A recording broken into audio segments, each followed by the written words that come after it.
بنت الباشا خرجت نهاية الأسبوع مثل نقافة تمدح العروس وتعدد مناقبها واحدة واحدة أمام المدعوين.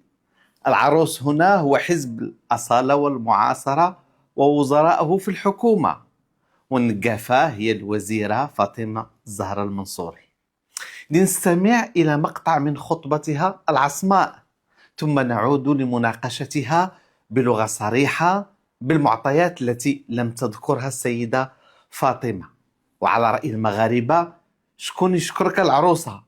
قالت لها امها وخالتها والحزارة جارتها. لنسمع إلى المنصوري. 17 سنة باش تأسس هذا الحزب وسمعنا عليه الكثير، ها هو بيتحل، ها هو بيريب، ها هو هبي مخاصم مع فاطمة الزهراء، فاطمة الزهراء مخاصمة مع مهديها، الأمين الجهوي استقال. دعونا نناقش أولا ما تسميه السيدة الوزيرة مشروع الباميات والباميين بحماسة منقطعة النظير. شنو هو هذا المشروع؟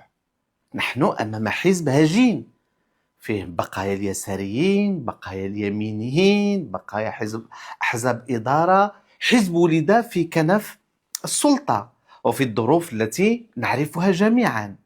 جاء البام أولا وأخيرا بهدف واحد، كان هو وقف زحف الإسلاميين على صناديق الاقتراع.